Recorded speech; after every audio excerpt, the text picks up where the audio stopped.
Dear friends, പുതിയൊരു വീഡിയോയിലേക്ക് എല്ലാവർക്കും സ്വാഗതം. ഇത് തിരുവൻവണ്ടൂർ, ചെങ്ങന്നൂരിനടുത്തുള്ള തിരുവൻവണ്ടൂർ ഗോശാലകൃഷ്ണ സ്വാമി ക്ഷേത്രത്തിൽ ഉത്സവത്തിനോടും സപ്താഹത്തിനോടും ഒക്കെ അനുബന്ധിച്ച് നടന്ന ഗജമേളയുടെ മുന്നോടിയായിട്ട് മേളപ്പൂരവും ഒരു മേളക്കാഴ്ചയും താലപ്പൊലിയും ഒക്കെ ആയിട്ടുള്ള ഒരു ചെറിയ വീഡിയോ ആണ്. അതിനുശേഷം തൃശ്ശൂർ പൂരത്തിൻ്റെ ഒരു ചെറു പതിപ്പായിട്ടുള്ള കുടമാറ്റവും മറ്റും അടുത്തൊരു വീഡിയോയിൽ കാണിക്കാം. ഇപ്പോൾ നമുക്ക് ഈ മേളക്കാഴ്ചയും ഈ ആനകളുടെ വരവും തൃച്ചിറ്റാറ്റ് മഹാവിഷ്ണു ക്ഷേത്രത്തിൽ നിന്നാണ് ആനകളുടെ ഘോഷയാത്ര ആരംഭിച്ചത്. അപ്പോൾ ആനകളുടെ വരവും അതിന് മുന്നോടിയായിട്ടുള്ള പൂരവും, ചെറിയ പൂരം എന്ന് പറഞ്ഞാൽ ചെറിയ പൂരത്തിൻ്റെ തുടക്കം, ചെറുപൂരത്തിൻ്റെ തുടക്കമായിട്ടുള്ള മേളക്കാഴ്ചകളും താലപ്പൊലിയൊക്കെ ഒന്ന് നമുക്കൊന്ന് കാണാം.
മെയ് 19-ാം തീയതി രാവിലെ 10 മണിക്ക് ഒരുങ്ങുന്ന വിശ്വപ്രസിദ്ധമായ തിരുവൻവണ്ടൂർ ഗജമേള.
താലപ്പൊലിയെടുത്ത അമ്മമാരും ഭാര്യമാരും വേദിയുടെ വലതുവശം പൂർണ്ണമായി നീങ്ങിയിരിക്കണമെന്ന് 61ാമത് ശ്രീ ഗോശാലകൃഷ്ണ വിഗ്രഹലബ്ധി സ്മാരക മഹായജ്ഞത്തിന്റെ ശിവരാജുവിന്റെ സ്ഥിരത്തിലേറി ഗോശാലകൃഷ്ണ ഇതാ തിരുപ്പാണ്ഡവപുരിയിലെ 61ാമത് തിരുവനന്തപുരം ഗജമേളയ്ക്ക് സാക്ഷ്യം വഹിക്കുവാൻ തിരുവിതാംകൂർ ദേവസ്വത്തിന്റെ മാനസപുത്രൻ തൃക്കടവൂർ ശിവരാജുവിന്റെ ശിരസിലേറിയ തിരുപ്പാട്ടപൂരിൽ എത്തിച്ചേർന്നിരിക്കുകയാണ്.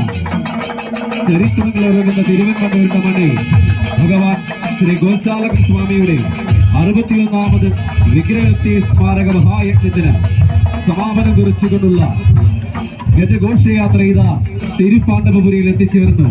ഉടൻ തന്നെ തിരുവൻമണ്ടൂർ ഗജമേളയും കുടമാറ്റവും